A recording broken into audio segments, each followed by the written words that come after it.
Well, good evening, everyone. On behalf of Your Story and Brigade REAP, I want to welcome you all to a 1 hour discussion on a very interesting topic. The topic is PropTech now emerging as a credible investable sector worldwide? So PropTech refers to tech-enabled property startups and companies. It refers to everything from smart buildings and waste management to design workflow and tech-enabled co-working spaces. And the discussion for the next hour is going to be anchored by John Kuruvilla, who's the chief mentor of the Brigade REAP Real Estate Accelerator Program. And joining us as panelists, we have KP Reddy. KP just waved to the audience. KP Reddy is the founder and CEO of Shadow Ventures, which is a seed stage firm. He's the author of 2 books. One is for building owners, another one is for startups. A graduate of Georgia Institute of Technology, exited 3 technology firms very successfully. Joining him is Samir Kumar. Samir, just wave your hand, is the managing director of Inventus India Advisors. Is a veteran in the investment sector for over 20 years. He was earlier with Acer Tech Ventures, Wipro Infotech, and Planet Asia. A charter member of TIE Bangalore, a graduate of IIM and IIT Bombay. He was 1 year senior to me when I was at IIT. So good to see you, Samir. And Thank you. the anchor, the moderator for this whole session will be John Kuruvilla, who is the chief mentor of the Brigade REAP Real Estate Accelerator Program. 3 decades of experience, 360-degree roles in this industry. Earlier SVP at Leo Burnett, EVP at Oberoi Hotels, founder of a startup called Proptech. So very good experience from the startup to the corporate end of the sector, from operations to marketing. So gentlemen, you have about 45 minutes and then we shall take questions from the audience. I believe we have audience from quite a few countries logging on. So this discussion is relevant for people in India and overseas as well. So without further ado, John, the floor is yours.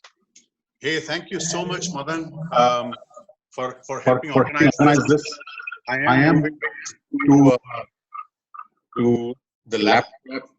Murphy's Law actually came into play. The entire connectivity in my house, power, everything went for a toss. But I guess you got to make do with what's best for you. Thank you so much, KP and Samir, for joining this session. The genesis of this actually has been 3 years back. We've now got about 1,600 plus startups who've applied to the REAP program. We've mentored 30, invested in 3. And every year, every batch when we onboard, people ask us this question, hey, do you think investors are open to investing in this sector? 3 years back when we started, it was not called PropTech. It was just technology for real estate.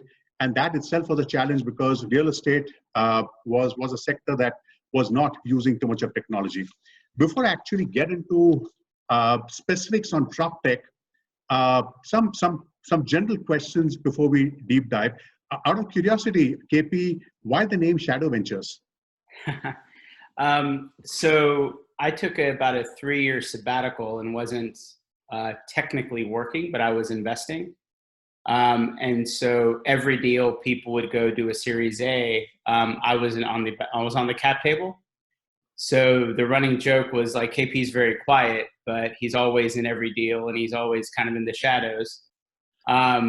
So it kind of stuck that, because people would get shocked that they were doing a Series A. They're like, how are you in every deal that I want to do? But I'd never heard that you're even investing. So it came from that idea of like, we're doing a lot. We don't talk about everything we do.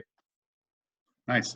So KP, you've mentored close to 60 startups. You invest in 7. When PropTech startups come to you, what are the typical asks from them? Money. Okay. I mean, the minute you're a venture capitalist, everyone wants money. That's the norm. But no, I think the biggest thing, we look at it, there's two types of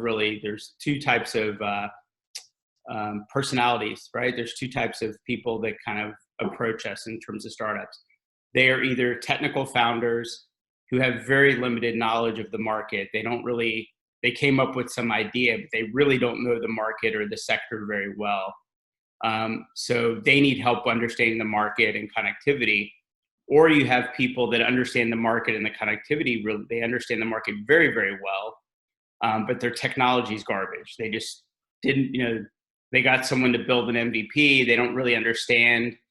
These are the people that put AI on every one of their slides, but they have no AI. They maybe not they don't even know what AI is. But so those are the two categories. So they also need help with more the tech, and we have a solid internal tech team to help them understand a solid technology strategy.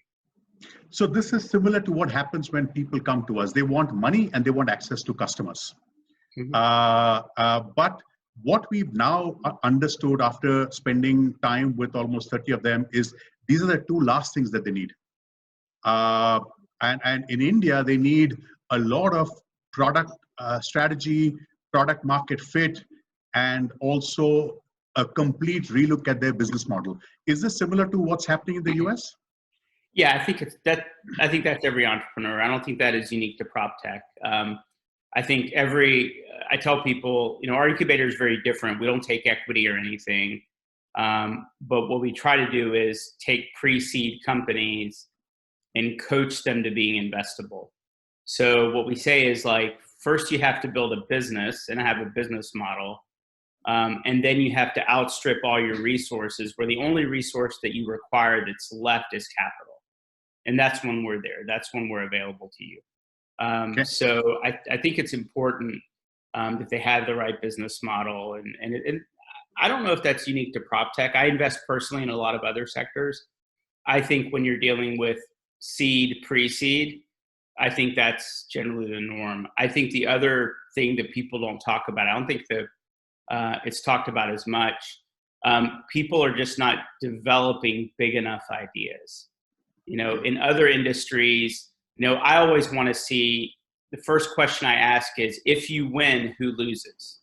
I want to understand what industries you're going to destroy. I want to understand, those multi-billion-dollar companies that you're going to destroy. I need to understand that, because if you don't have that aggressive behavior where here are the three companies, I want to put JLL, CBRE, and whoever out of business forever, I'm not interested. I'm really not excited about that. And I think this industry, what's unique is people want to play along with the status quo versus kind of break the status quo. And I think that's been a little bit unique to this industry. Samir, you've been involved with Brigade REAP from day one, and you've been a very active investor, great track record, great exits. Do you see a similar play out in other spaces, or do you see Proptech as being very different from the companies that you've normally looked at investing? So I think the characteristics of Proptech companies are pretty similar to what we see in other spaces, except for the customer, and we'll come to that later. But otherwise, the challenges that we see in some of these Proptech companies are not dissimilar from challenges that we see in other companies. Issues that we see in the Proptech companies, and now in the last 2-3 years, we've seen a lot of them, and some of them very, very closely, are pretty similar. Are they going after large markets? Is there something unique, disruptive, differentiable, or is it just another Me Too? Is it a copy of, this happened in China, so let me do it here, or this happened in the US, so let me do it here? I think every market is different, and if it's just that I am the X of China or the Y of US, I don't think it'll work. It also demonstrates that the team hasn't spent enough time trying to understand what are the unique customer problems in the geography in which they operate. And I think some of these issues are critical, and they are common across companies, whether it's Proptech or otherwise. Okay, so KP, you've incubated 60 startups, you've invested in 7. What set apart those 7 from the balance, which you didn't invest in? Yeah, so actually, our incubator is ongoing. So probably over the last 3 years, we've incubated over 150 startups. Mm-hmm. And the 7 we currently have are the only ones that were not liquid. So those are only active investments. So we've probably invested in about 17 to 20, so to speak. So we have 7 active.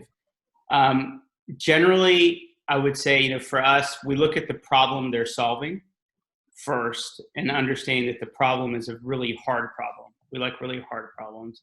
And then we want to see a solution that is technically challenging. We say all the time, if someone with more money and more connections can catch up to you, then there's a problem, right? You need to have something fairly unique on the tech stack. And then from there, it's the team, coachability, their ability to execute. I do weekly calls with a lot of our investments, and it's literally just to help them remove obstacles, to help them understand what needs to happen. So we're very active investors on the important things. So for example, we don't take a lot of board seats because I feel like if I have to wait till a board meeting to help one of my entrepreneurs, then it's already a broken relationship. It's more everyday in Slack kind of relationship. I think what set those apart was they were ready for investment. They were ready. What a lot of startups don't understand, I know the CEOs of most of the major real estate companies around the world. That's not that helpful if you're not ready to do business with them. Everybody wants the introduction, and the introduction is not the difficult part. Your business has to be in a position where I'm doing that CEO a favor by introducing them. And so there's a maturity that has to happen both with the team and the business to make them investor ready, to make them scale ready. And I think that's what's really set apart the ones that we've invested in so far. Great. So every few years we see investments peak in themes. It was e-commerce 10 years back. It then moved to food tech, the shared economy, fintech. I want to see if I can get some insights from you on the emergence of Proptech now. And we've done a deep dive into fintech. Fintech in India, and Samir will start with you. Fintech in India, actually green shoot started 12, 15 years back. The momentum actually picked up in the past 5, 6 years. Do you see Proptech as a category now emerging stronger in this environment in India? So yeah, I believe that Proptech has emerged, will emerge, but I think it's important not to get caught up in these techs and the fintechs and the Proptechs. So when we did Funds India, fintech was not even a word. We did Policy Bazaar 7 years ago. I had not heard of fintech. Maybe it was a word at that time. So I think the key is even for quote unquote Proptech startups, and Proptech is such a broad word. I think KP mentioned some of the areas that Proptech encompasses, which are IoT, and it could be marketing solutions for developers. It could be solutions for customers as they purchase or get into real estate, whether it's interiors, whether it's so many other things, security like MyGate and so on.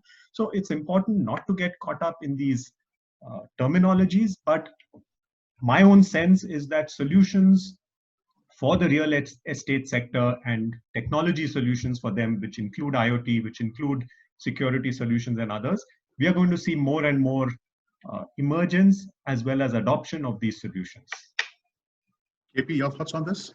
Yeah, so we don't actually recognize Proptech as a category because really we think that, as a VC, we look at technical categories like IoT, cloud, whatever. But really, Proptech is enterprise software and hardware. I think from a product perspective, it's no different. Some of the unique characteristics tend to happen just on the market side, on how you go to market. And most of those are cultural, and some are kind of business model issues in terms of what we say, quite honestly, is it's enterprise, but it's really project-based enterprise, right? It's not, you never close a deal with a large construction company. You close a deal on a project for a construction company. And then over time, you do enough projects, and then you end up developing an enterprise client. And whether it's a large real estate company, they'll always say, let's try it out on this building. And really what's unique there is because in real estate, it's rarely one company. So in the case of real estate, let's say JLL, because I know they're in India, they may not have the same capital structure for every building in their portfolio. Sometimes they're an investor, sometimes they're a property manager. Their LP base for each project is very different. Their cost capture on every project is very different. And so that's really the unique characteristic, is that it's more of the project-based selling approach than an enterprise. If I go convince the CIO of JLL that this is a great product, it doesn't matter because every building has a different, in our language, has a different cap table. So it has to work with not just JLL, but also whatever their property management fee structures are. and whoever their investors on that project. So really that is the only kind of unique characteristic. But unlike fintech, where there are some fundamental technologies in fintech that go across every sector and every industry. And so that makes sense a little bit. But sometimes people try too hard to simplify kind of the business, right? That's why you throw prop tech, construction tech, you throw all these, you make up these words. They're not real words. We make up these words because we want to simplify, and so we can put a hashtag on it. I mean, hashtags pretty much drive all of our human behavior this day and age, right? So if you can't hashtag it, then I guess it doesn't exist. So while the shorthand does appeal to the startup community and to the real estate community in India, I have met about 100 VCs in India, and one of the problems for them to invest in a promising startup in this space is the fact that their customers are real estate people. And you talked of cultural. Samir, how real is this problem from the VC world? Because if your customers are not professional, your customers are not used to deploying technology for rapid adoption, then however large the market be in an Excel sheet, it'll actually remain that, just an Excel sheet. So, real estate is real, and the problem is also real. But that aside, I think the issue is real in a sense that a lot of us are very, very hesitant to invest in companies that sell only to developers, builders, and so on. But I'll say two things about this past. I think the past and the future are totally correlated. And therefore, I believe that going forward, especially with this crisis that we've seen on this new coronavirus, real estate developers will need to invest in technology as a survival issue. It's not a matter of choice. It's a matter of, either I'm there or not there. And if I have to be there, then I have to invest in technology. Otherwise, I'm not there. That's the sense I have. So I feel that that's number one, why it will change.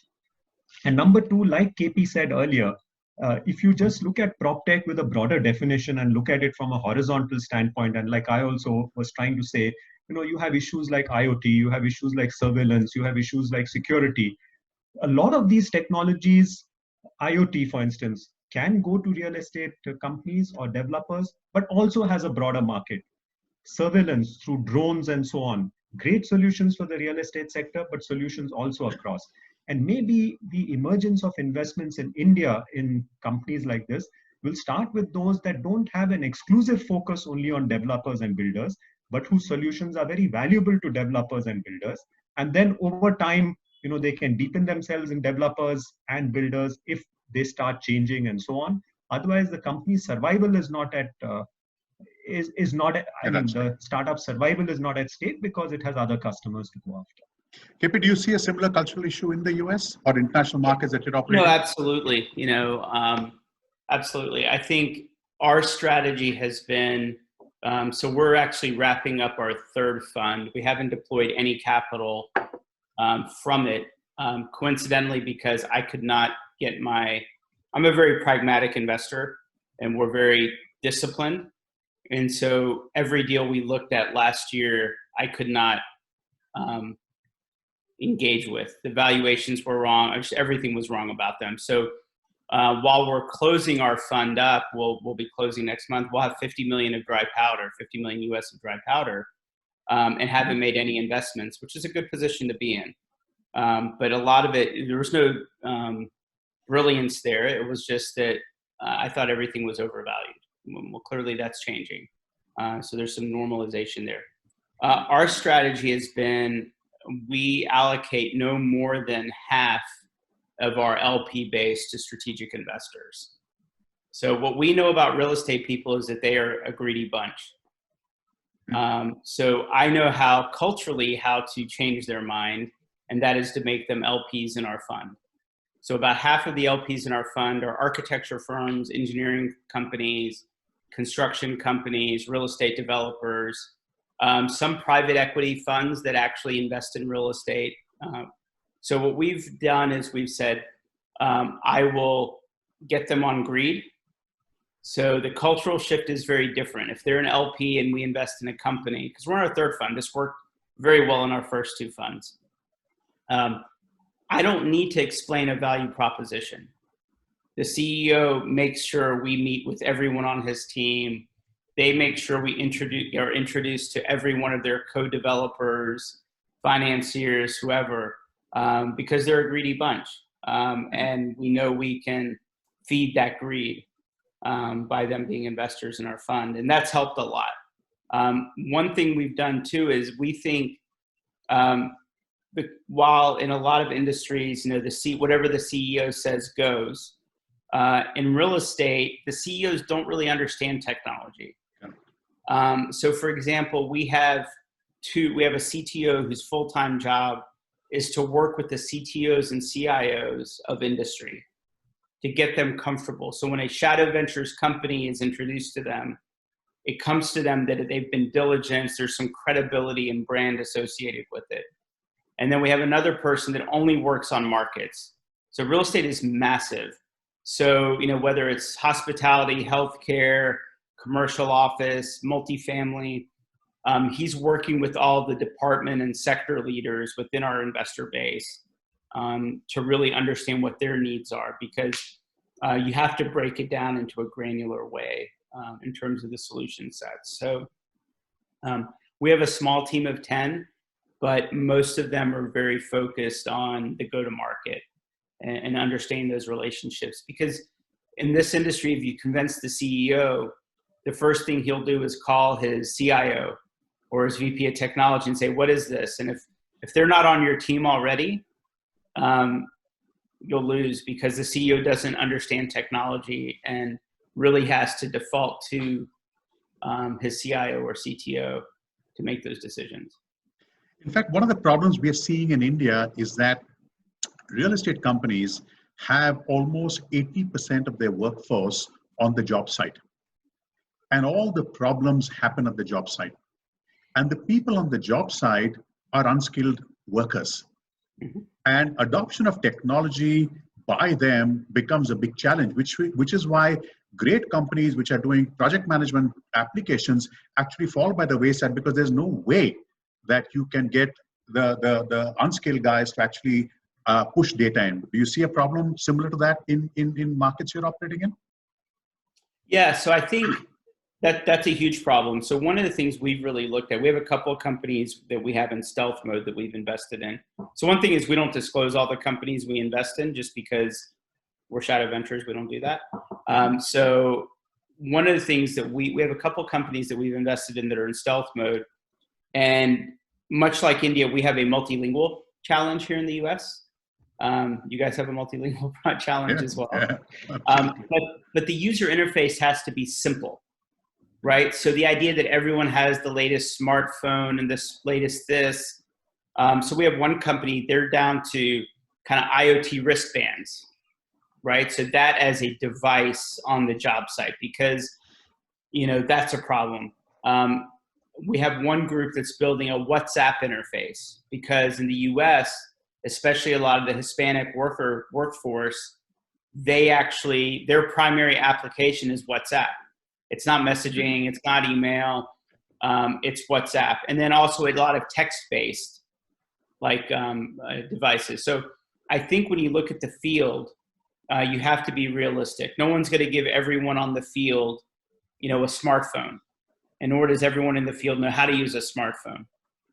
So how you engage with workforce on the site, like there's one right now that we really like, and they're doing basically like a Fitbit type device, but it's like $2. It's cheap, it's IoT. And it collects 5 sets of data. It turns out one of the sets of data, they're doing really well in the Middle East. One of the sets of data they can do is social distancing. Just happens to be, right? That was like a bonus in the current environment. Nice. So their sales were 10x last month versus the month before, because for $2 a device, you put one on everyone on your job site, right? Yeah. There's no friction. So I think it's important that you're realistic, that job sites are not going to be that innovative. You have to have a solution that scales down from a cost perspective and a usability perspective.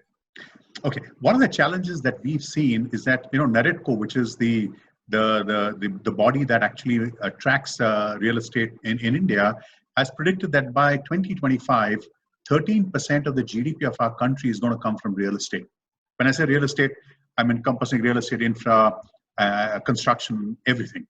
But according to a McKinsey study, real estate builders across the world, and while I've given you the number for India, real estate companies across the world have invested less than a percentage of their sales into technology, whereas the average is about 3.5%.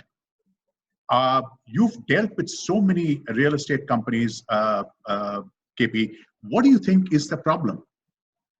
So I think India is fairly unique. I mean, I think what's happening in other markets is we actually have a labor shortage, right? So what a lot of people don't know, I was born here, but actually I lived in Hyderabad for 4 years through high school. So I actually lived in India, and my dad had a construction company in India. So I'm a little bit more familiar than most that are US based. And I think, the mentality around labor efficiency, I don't know if that works in India, right? Because the idea, whether it's true or not, there's plenty of people. We have plenty of people to do work. If I gain 10% efficiency, why do I care? I'll just hire more people, right? So I think a lot of the shift has to be towards quality. I think the shift has to be towards using these various technologies, that the quality is high, costs are lower. So I think in the US, we had the same issue. What's really shifted in the US is between immigration rules and enforcement of immigration rules, and a generation that doesn't know how or care to do anything with their hands. We have a massive labor shortage. And it's getting worse and worse and worse. So in the US, the catalyst has been a generational shift towards a generation that doesn't want to do any work with. They'd rather be an Instagram influencer than swing a hammer or use a screwdriver, right? So there is no talent. In India, it's probably, even if it's true, there may be a thesis that says there is not enough skilled labor in India, but the perception is that, well, we have plenty of people. If I put 2 people on the project, so what, right? It's still cheaper than a smartphone is the mentality, right? Yeah, true. So I think the shift has to be towards quality, and the shift has to be towards build. I tell people, if you're not driving towards world-class, right? And I spend a lot of time in India, I spend a lot of time in China. I think in India, as we try to be a world-class real estate community and build, I worked for Frank Gehry for a year or so. Like, if we're not designing and building massively world-class projects, that's the challenge, right? That's my challenge to India. Build something interesting, important, because when you do interesting and important, you have no choice but to use technology. You can't do interesting and important with the usual methods of construction and the usual technology. Mm-hmm. So one of the challenges, again, that we have seen over the past 3 years is that India is famous for what is called jugaad. And this fraternity in India has been hit by 3 tsunamis. They've been hit by demonetization, they've been hit by RERA, they've been hit by GST. And just when things started looking up, they've got hit by the largest tsunami the world has ever seen, COVID. Okay, Samir, what do you think would be and you've seen sectors, you've been, you've worked in the corporate world. What is your advice to the real estate fraternity, not so much the startups? Because we've got many real estate developers on this call. What would be your advice to them? John, I really don't have advice to give, but I'll say something that, this COVID issue, and while I'm very optimistic that, we will come through this pretty quickly, I think this is going to be the real wake-up call for real estate developers in India. I'll just add on to what KP said. He, I think, very accurately summarized the issues in India, that there's a lot of labor and so on. But I think it was also a market till demonetization and RERA happened, at least, where demand outstripped supply. So, you could be as inefficient as you wanted. You could price apartments or real estate at any price you wanted, and there would be a buyer at that price. So there was no real incentive to drive efficiencies. We started seeing that change with demonetization and then RERA and so on. But I think now it is a very clear survival issue. If real estate developers don't adopt technology, and by technology, I'm not talking of just SaaS or just IoT or just X or Y or Z or design software and so on. It is across the spectrum. And I'll also touch upon the question you asked earlier that, and this is really for entrepreneurs. So maybe I shouldn't say, I was trying to say something, the opportunity for entrepreneurs, but we'll see if there's a question on that. So for real estate developers, they will have to adopt technology or they're dead. I mean, I see no other alternative. Okay. And did you see similar trends in other industries where the industry had to evolve and use technology for both survival and scale? Yeah, go ahead. I was just going to give the Redbus example. Redbus, I was just going to say that, yeah. Yeah. So, before Redbus came, Redbus was a bus ticketing company, very simple app. It allowed people to book bus tickets for intercity buses online. Before Redbus came, it was a totally fragmented market, 800 operators with their own sets of agents. They would have seats going empty and customers would not know that, and customers would not get tickets because the 3 or 4 agents that they knew would be sold out on a particular route, and operators running on that route would not have reached to the customer. And here was Redbus that came. It actually started by trying to tell operators, bus operators, please automate your operations, you'll become more efficient. And the bus operator said, to hell with you, we are happy, we are profitable, people need our buses, and we are okay. So Redbus went the other way. They started aggregating consumers and started giving consumers the convenience of finding hundreds of buses and so on without automation. They started in a very primitive way by taking quotas from bus operators. Give me 4 seats on this route. And they would sell out those seats and then call them up and say, give me a few more. From there, it went. Bus operators very soon realized that if they don't automate their operations with a company like Redbus, they will be history. And then it was a very rapid adoption of the bus operator system from Redbus and a few competitors of Redbus. And today I would think that the entire bus industry, so this is an industry where people used to sit in, Kalasipali, so the people from across, we are very small, cramped areas, sit on the floor and, run their bus operations from there. And these people were forced to adopt technology. And, today it's a highly automated sector. So we've seen that. And I think real estate is in a similar boat. Okay. So KP, question to you now. There is a lot of, buzzwords that come in. There is smart city. There is, AI. There is, in fact, today, a real estate developer reached out to me and say, hey, listen, can you recommend blockchain companies for me? So there are a lot of buzzwords. If you cut through the chase, what are the 3 or 4 real problems that real estate fraternity in the US needs solving, and some startups who are doing a great job doing that? Yeah, so a lot of what we like to see, so there's a lot of opportunities for disintermediation, right? And the benchmark that everyone compares to is travel agents.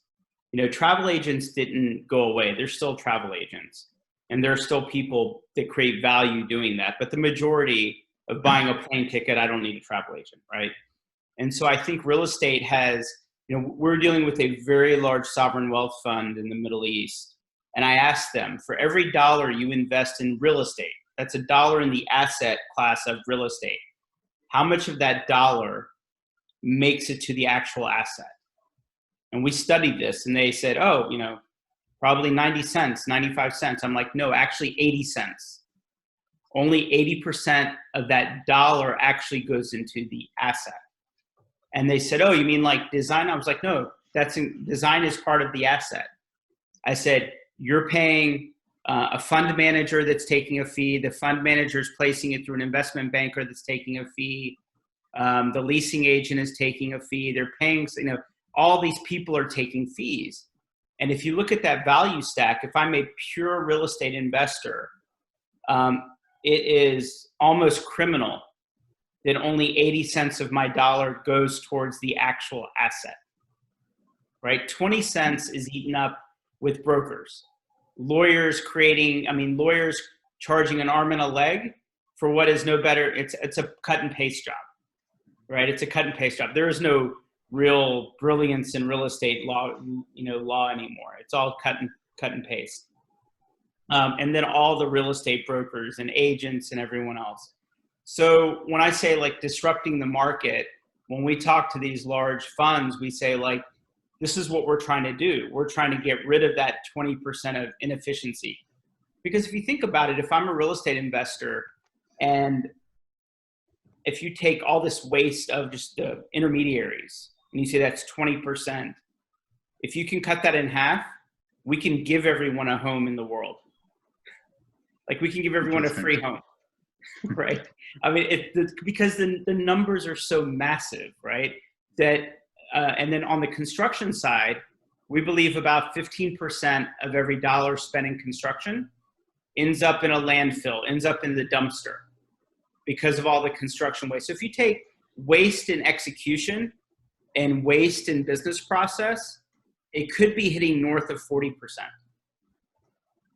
So if you think about that, if you think about environmental impact, if you think about humanity, if we can say you take 40% of, like, I forgot the stat you said about the Indian real estate. If there's 40% more money of overall real estate spend, what can you do for society? What can you do for the environment, right? That's what we care about. That's what we care about. So that, to us, that's the opportunity. Okay. So we were addressing a gathering of about 150 real estate builders from Karnataka last week, and everybody's so bunkered down in the immediate problem, and the whole world is doing that. That the ask is, hey, when we come out of this, can you recommend technologies that can actually help us save costs? And we said, look, there are two parts to this problem. Problem one is, as you get out, we need to bring in processes, we need to bring in systems to make sure that there is visibility of what's happening. But more important, it's important that you guys actually look at bringing technology at the design stage. KP, with your understanding, have you seen startups who are adding value at the design stage to the real estate industry in the US? Absolutely. We think that not all design, like if you think about I come from the civil engineering world, right? And I feel like when I was a civil engineer, practicing civil engineer, I felt like I was very business friendly. Like whenever I designed something, I was worried about costs because I grew up caring about costs, right? Not all architects and engineers think that way. And so a lot of the tools we're seeing being developed on the design side aren't necessarily for the architect and engineer to create efficiency, but for the owner and developer to create efficiency. So that if I'm a developer and I want to understand this is my lot and what footprint can I get and what kind of density and what is that math? Once I figure out the business viability, then I'll talk to the architect, then I'll talk to the engineers, then I'll talk to the builders. We have one company, we're in stealth mode right now. They believe they can predict the project cost and schedule using AI without even talking to an architect, an engineer, or a contractor, right? And they believe they can create enough constants, right? If we think about real estate and construction and all the variables, they think they can get detailed constants down to basically come up with a guaranteed price, space use, and schedule, right? Without any building knowledge required, right? Without any, so I think what we're seeing the shift on the design side is this idea of do it yourself. Because by the time as a developer, I communicate to my architect, and of course I'm working with the head architect, and then they communicate to their teams. Like, I don't know what I'm getting. And then I get a set of plans and I'm very frustrated that they're not listening, right? So if I'm an experienced developer, why can't I do the first design myself and put those ideas and communicate that to the architect or the builder and say, here's what I came up with. You tell me. You add your years of experience on top of what my needs are. So, the ultimate savings in our industry is all around the lack of communication. And it's not an unwillingness to communicate, it's an inability to communicate, right? What we've done is we've taken this reality of real world and we've distilled it down to documents, blueprints, specifications, And then someone has to read all of that and then imagine in their brain what it's going to look like. So, I mean, there's so much opportunity for lack of knowledge transfer. And the reality is, a building is the largest purchase you will ever make of a product unseen. Right? There is no demo. You don't get to go try it out in the store. Right. You spend $500 million buying something that no one can tell you what it is and how it'll function with no guarantees. Most builders, most developers, they don't even know what their operating costs are. So can you imagine buying a vehicle not with zero visibility into what it's going to cost you to operate and what its fuel consumption will be? None of us would ever buy that car, right? None of us would do it. It happens every day in real estate. Okay, we've got another 2 minutes. I'm going to ask you two more questions. Question one is, it is said that this period, the world, nature is healing itself. The damage that we've created over centuries, and the lake in front of my house is teeming with birds now. Do you think sustainability, as not a word, as not a buzzword, do you think government is going to actually bring in policy that buildings have to be sustainable to make sure that they live in harmony with nature? Samir and then KP. I'll pass it to KP. I'm not knowledgeable. KP. I think if we rely on government to do what's best for us, we'll always fail. I think if anyone, I'm sure if those of us that meditate every day, right, what's happening in the world is karma. That's how we should look at it. I think hopefully we get out of this and we all think about kind of what our impact is. And in many ways, we might be the virus. COVID may not be the virus. We might be the virus, actually. And I think we have to take it upon ourselves. That's every developer, every financier. We've seen cycles of sustainability and greenwashing and LEED, oh, I'm a LEED building. Who cares? Right? And I think it's not about getting the plaque on your building or the award. It's really about how we want to think about things and really kind of giving a damn, right? We all have to give a damn about this stuff. And to me, the big thing is, I don't think we have to go without. I don't think it means we have to go without our primal needs. I think we just can deliver better, right? Technology allows us to do more with less. So why aren't we? Okay, last question before I leave it to Madan. Do you see virtual pitches as a way of life for investors to actually start engaging with startups?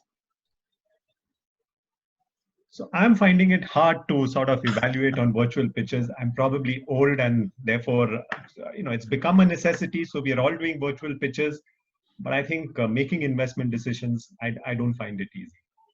You miss the body language, you miss so many other things. KP? So our incubator is virtual, right? So we have companies from India, New Zealand, China. That's how we've been doing it for 3 years, right? And finally, the rest of the world is onto our little secret. So we've systematically, from day one, built our culture and our environment around the idea of virtual. Part of that's also, we're very analytical. We're very engineering oriented.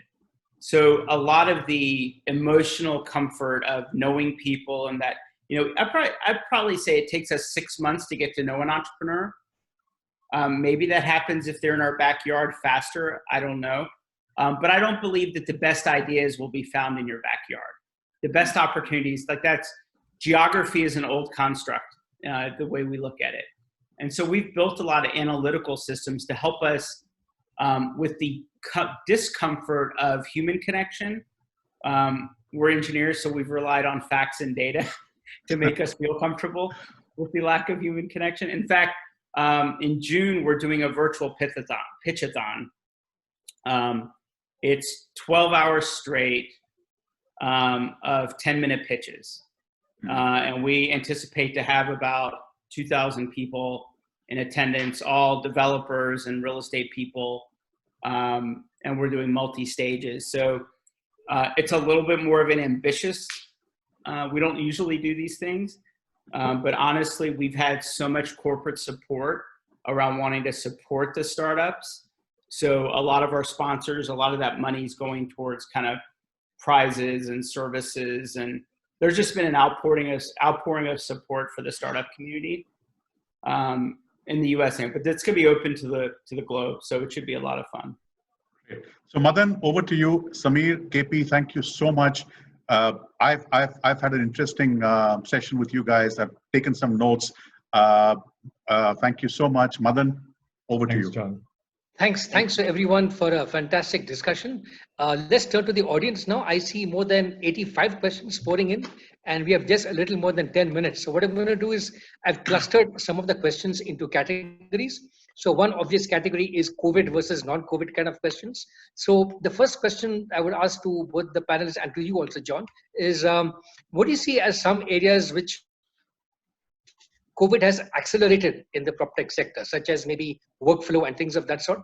And what do you think are some completely new things COVID is going to have a lasting impact on, such as maybe design of the lobby area to have more sanitization kind of facilities, a change in services where residents get better information on inflow and outflow of people and goods in the area, etc. So what do you think is going to change and what is accelerated in this space? Samir, you want to start? Sure. So I think some of the things that Madan, I think will change, and I'm not going to comment on how lobbies will change and so on. I think KP and John are better placed, but how tech will start changing stuff. For instance, I think real estate developers will have to start looking at drones and technology of that sort for monitoring projects. There aren't going to be 100 people running around a site and looking at how things are happening and things like that. IoT is going to play a very big role. You're not going to go to the site every day. What the $2 thing that KP talked about is going to keep pumping or need to keep pumping data back to the real estate head office. You're going to see visual based. So, you just click a picture and send it, and the tech at the back end will dissect that picture and tell you 30% of the project is finished or 70% of the project is finished and so on. So I think technology in many different ways is going to come in. Security at apartment complexes, quick pod type of things where, today what's happening, Amazon delivers, comes to the house. I think those things are going to change. They're going to be those safe lockers in most apartments where your couriers, e-commerce companies deliver stuff, you pick up stuff and so on. So I think a lot of opportunities thrown up. How about you, KP? Yeah, so I think, when you look at schedule in construction and real estate, it's kind of not handled at a granular level, because the idea is, no one gets down to the granular levels of schedule. It's more critical path of schedule of how we get things done. I think now you have to worry about who's on property and when, and you have to think more granularly about who's coming and who's going from your job site, from your property or whatnot. Two of our investors are the largest MEP engineering firms in the world. And they're already seeing people calling them about redesign. So when you think about HVAC systems and building automation systems, all of a sudden, air quality in a building used to be only about temperature. That was the only metric of air quality. I'm too cold, I'm too hot, I'm too cold, I'm too hot, right? Now all of a sudden we actually care about air quality and the ability to turn off different floors. And, a lot of the advanced features that have existed in these systems, most building owners have never used or activated. So we're hearing from a lot of our engineering friends that they're getting calls already saying, we want you to reconfigure our building systems. So I think there's a lot of interesting things around air quality management. But I think there's going to be a cultural shift, bottom line. I think co-working, there's going to be some co-working groups, and we are not a co-working investor because we don't believe they're technology companies. We believe that e-commerce is really just commerce now. You don't need the E anymore. So we don't invest in any of that, but we track it.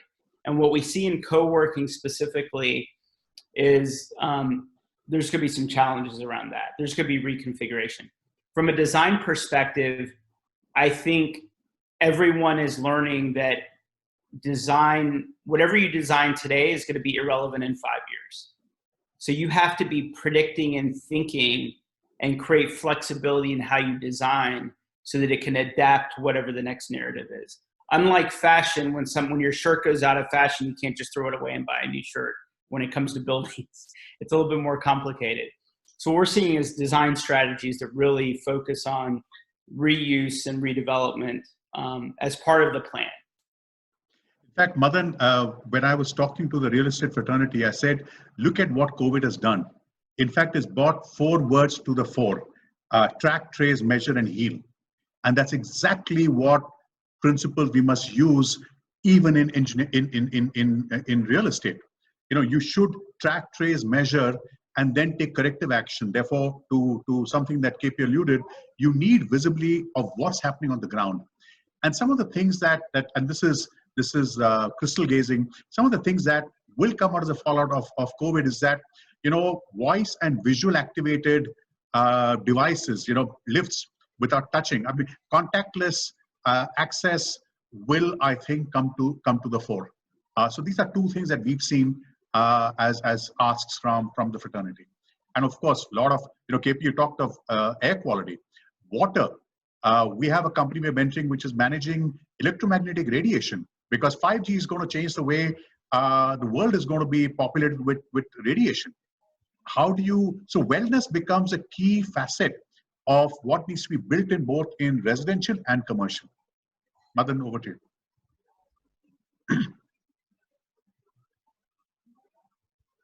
Madan? I think he's frozen. Look, or in your case, John, as an accelerator, what do you look for in startups in this space? Are you very pessimistic about the sector in general, or do you see some opportunity in 1 or 2 areas? What is your outlook? What do you look for in startups in this space? KP, you want to start this time? Yeah, I think for us, nothing has really, we want to see some interesting tech stack. We want to see something, if all it is building an app to connect to people, that's less interesting. I think for us, nothing's changed around kind of our fundamental investment thesis. I think for us, one thing we've changed for this first fund, for this latest fund, has been how we're looking at reserve capital, because we think there's just going to be, the time horizon to revenue might be a little bit protracted, and that's a big question mark. And so we're really trying to understand, we're not shying away from companies that need lots of capital, because we invest $500,000, $1.5 million seed, and some people think that's a lot. But I also believe that if you're building real technology, you need money. So we're really, from a pure, what we're looking at, we're probably looking at the same things we've always looked at. I think the real catalyst here, what I would say is, if you asked me 3 months ago, why do I need a voice activated elevator, I would say it's just a parlor trick. Who cares? I can reach over and hit the button. That's cute, right? But not necessary. So I think the technologies that were 3 months ago novel and interesting, but really lacking a tight use case and a tight narrative that someone needed to buy it. The voice activated elevator is a great one. I saw no use case for it 3 months ago. All of a sudden, now I do, right? So, Madan, I'll just add one point in terms of what change I see coming. As I said earlier, I think tech is a survival issue for real estate developers. So I think the market is going to open up for entrepreneurs who offer tech. But I think the entrepreneurs need to be smart about the tech they build. So, they're used to building tech for guys who understand tech when they're buying tech and so on, CIOs, CTOs, and other such guys. They now need to build tech that a worker in the field can use, can deploy, can make use of, rather than a tech guy making use of their tech. And if they can reimagine the way that they are using tech to deliver their solutions to real estate guys, I think the market is there for them. Now they have to make sure that their solution works in that market, because I think real estate guys are going to come forth to buy if the solution works in their environment. Okay, John, you got just 1 minute to wrap up. You have your 8th cohort of startups coming up. So are you looking for anything particular particular in the kind of startups that you want to get admitted? No, so we're now looking for startups that can actually. So we've got startups who come with solutions and then look at a problem to solve. We are now hoping that through sessions like these, we actually bring to the fore problems that the real estate fraternity have, and we get startups to actually solve those. So we are excited about the times that and like KP said, we are far more gung-ho, and you'll see a lot more large partnerships coming to the fore to make sure that we actually give a fillip to adoption of technology in this space. So we're excited. Thanks so much to all the speakers. Thanks to John for anchoring this session. Numbers out there, I can see the number of questions has gone up to almost 100. What I will do is collect some of these questions